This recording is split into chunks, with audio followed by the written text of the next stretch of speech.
Welcome back, friends, to another life live lesson and back into our series 30 life anchors from the last 30 years. And if you don't watch a single video in this series beside this one, I will be extremely happy. I've saved what I believe to be the most important life anchor of the 30 for this special day, as today on December 4th, 2024, my little man Ben turns one. Have a 1-year-old officially. And friends, if there was only one thing I could teach my son, one thing that I care the most that he understood, it is this life anchor. And I want to say on the front end, please stick around to the very end. This video, I've been putting a lot of thought, effort, reflection, because I believe this is the one thing that is most important in this life. It's something that God's doing a fresh work within me, and I'm excited to share that, capture this moment, because this is the most important thing of anything in any video I've shared. I'm super excited, so stick around to the very end. At the very end, I'll get really practical. How does this look in real life to walk in? Without any further ado, life anchor number 18 is this: stillness and solitude are the doorway to intimacy with God. I'm going to say it one more time. Stillness and solitude are the doorway to intimacy with God. Stillness. It's a super hard thing in a world that values productivity and efficiency as ultimate. In an age of noise where there's always constant stimulation, how hard is it to be still? I'm going to share my own journey here in just a moment, but I want to share the layout of how to walk in this and what it looks like at the very end of the video. But first of all, I want to share, what does the Bible have to say on the subject of stillness and its essential importance. I'm going to then share my journey of learning to live in this place, and then lastly, I'm going to share in real life, what does it look like to live in this place? And it's one thing to have a concept, it's a whole nother thing to practically apply it in real life. And that's what I'm after, friends. I'm not after getting knowledge. I'm after really the whole heart of this, intimacy with God.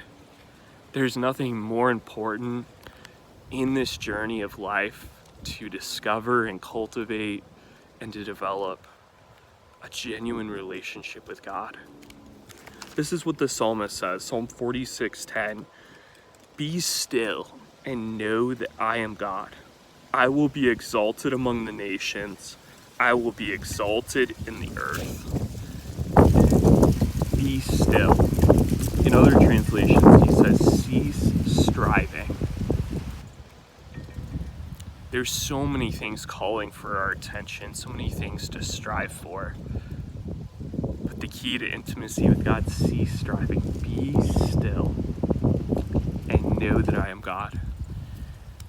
I was curious what the word know in the original language, in the Hebrew language, it's the Hebrew word yadah. And this same word is used throughout the Old Testament, but specifically, there's a couple instances where it's used in different contexts, but one of those contexts is Adam knew his wife. So it's an idea of intimacy. It's not just a knowledge, a mental understanding of something. It's an intimate knowledge. And that's what the Father's heart. He doesn't want us to just check boxes and say, okay, be still and know, God, I know you're God. What does it look like to know that He is God? Friends, when I take this scripture to heart, and as I've meditated and reflected on it, I often just sit in times of silence and just, the first part of this verse, just meditate, be still. Father, I'm stilling my heart and knowing that you are God, the one who breathed the galaxies, the one who spoke the universe into existence, the one who is the Alpha and the Omega, the one who sits on the throne and is encircled with everlasting beauty, as the book of Revelation paints. Be still and know. I take time to be still and truly know the gravity of who he is, and coming before his presence, taking inventory and taking that time of adoration. Be still and know the intimate knowledge that he is God. That is who he is. And the beautiful thing about this passage is it's not a suggestion, it's a command. Be still and know. And friends, I've found nothing more important than truly being still and knowing that he is God. Another scripture that has really met me in the journey of cultivating this stillness and silence has been Lamentations chapter 3. And the wind is a little picked up today, but he says in Lamentations 3:25, Jeremiah, "The Lord is good to those who hope in him, to the one who seeks him. It is good to wait quietly for the salvation of the Lord." As these pages do not want to stay. It is good for a man to bear the yoke while he is young. Let him sit alone in silence, for the Lord has laid it on him. And these two scriptures form the foundation of my journey of cultivating and seeking intimacy with God. And it started early for me in my journey in junior high. I used to watch my mom raise early in the morning, usually about 6 a.m. She would put a pot of coffee on and she would open her Bible and just sit in the living room in the stillness of the morning. And I started watching this and I'm like, that's what I want too. So I got to see by example through my mom, and I started seeking God in junior high. I would open up the Bible. I would just start by being still and quiet. I think it's so easy in Christianity to get focused on to-dos versus this command, be still. I haven't heard this taught very often in my time in churches and in Christianity. It was something I had to experience myself, but be still. And I started cultivating that early in junior high through high school. And things really got real for me, and went to a new place.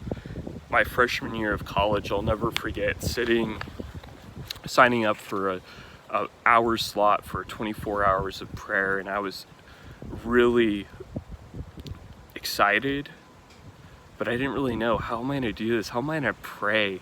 My idea of prayer then was, I'm gonna talk to God and bring all these needs for a whole hour straight. That seemed so daunting.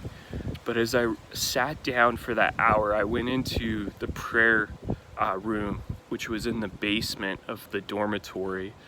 And it was super quiet down there. It was a really special place. There's something beautiful about descending down to spend time with God. There's something about having a place, and I'm going to talk about that a little bit later in the practicality of what this looks like. But as I sat there, I realized my mind was racing. There was so much that was on my mind, and literally a whole hour, I just sat in silence and stilled my mind. It took a whole hour. That whole hour was spent because so often this time of stillness and silence is neglected. It's not something we do in our busy world and busy life, focused on productivity. It's so counterintuitive. But I discovered in that hour, holy cow, I need this. I need to just be still and sit before him and know that he's with me, the beauty of his presence. There's nothing more life-giving than just spending time with the one who breathed the galaxies, the one who knows and calls us by name, the one who formed us in our mother's womb. After having this experience, I realized I needed to start doing this consistently. And it was beautiful as I was going between my classes throughout the rest of my time at college and going to work at Costco. there was a prayer room in Phoenix at a church called Dream City Church, and it's basically a glass box. Really cool place. They had this soft instrumental music playing, and it became my place. I would just sit there in silence and just sit before God, and I would journal prayers. I brought a journal with me, and I couldn't get enough of it. I started spending time there often, and it just became my consistent place to meet with God. When I moved to Colorado Springs, I found another prayer room at a place called Every Home for Christ. And on my lunch breaks, it was pretty close to where I was working. I would go and journal prayers, just sit and be still and just process what was happening with Emery. I was just navigating a lot with her health at that time. And I love it because the presence of God, I've heard it put, is a place not to bypass emotion, but to process it. There's no better place, no more healing place in the universe than bringing all of that, the cares I'm carrying, all of my thoughts and concerns, bringing them before Him and just sitting in silence, knowing He is God, that He holds the whole universe by the power of His word. There's nothing too small. And when I get into that place of being still before Him, everything calms. There's a special peace that's found in His presence, and there's no other way but through the doorway of stillness and solitude and seeking silence. As I've grown and as things have changed, a practical way I've discovered this is through what's called the 1 Minute Pause app with John Eldridge. It's a guided meditation of giving everything and everyone to Jesus and just cultivating stillness. And that leads into a place in my home, in my office, a dedicated space that I have to spend with God. There's something about having a place, friends, truly something special. And that's the journey, and I feel God calling me to spend time with Him, especially in the early morning. And it's been a challenge lately, but I'm getting back into rhythm because I've fallen off the map and I've missed out in the transition. So easy, the most important thing in the world to neglect, and my soul has felt it. The person I am, I'm not the best person when I don't spend time with Him. That is my strength. That's my place of being renewed and gaining perspective and insight I need to truly love and be a person of love. We need Him. That's simply put, He is oxygen for our soul. And friends, that leads us into the practicality. How do we really do this in real life? Like, Zach, these are nice ideas. Glad you've had experiences, but how in the world do I do this? Because this is something every person, all of us need. And this is what I've found, friends. The first thing to go and truly do this is finding and setting apart a place to meet with God, having a place. There's something special to cultivating intimacy with a friend, having a coffee shop to go to. So with God, having a place that you can truly be still, truly be quiet, and have solitude. Finding a place, there's something about having a place, friends. And that leads into the second thing, is to set the mood of that space. If you light candles, light a candle. For me personally, I love playing instrumental, soaking worship music. William Augusto, really awesome artist. That really helps me focus and really just get into that posture of focusing my whole being on Him. So setting the mood of worship, quiet worship music, lighting a candle, grabbing a blanket, grabbing a cup of coffee. There's something about setting the mood. And then thirdly, dedicate time daily to truly be still, physically and mentally. And when you're starting, I would recommend at least starting with 15 minutes And that may sound like a long time to just be still. And it's going to be a challenge because we're so used to motion, we're so used to going. But truly being still, being silent, coming to that place of solitude, start with 15. I would recommend building 30 minutes up to an hour and past that to truly seek him. That hunger stirs, and the more I've done this, the more I long for it, and that time grows. That lastly leads to cultivating a consistency in place and time with God. So cultivating that consistency is key to truly having this experience. So find, set, dedicate, cultivate. That's the pattern. That's the pattern to truly live in this place. And friends, I hope that you'll do this. Not just try it, but take a month. Find and set apart a place. Set the mood. So either lighting a candle or soaking worship music. Help drown out the noise around you, and then dedicate time to truly be still physically and mentally.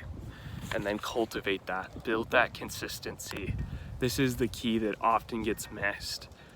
It takes time to cultivate intimacy and relationship with anyone, but especially it's prioritizing, continuing to pursue. And friends, I'm excited to hear how your experience goes. So drop a comment below as you try this experience. I want to hear what your journey looks like. And if there's a way I can better come alongside you, these scriptures and my experience, this is the most important thing. So friends, let's push in, let's pursue him. And I'm excited to hear how you encounter him in new ways. Until next time, friends, onwards and upwards with grace and grit.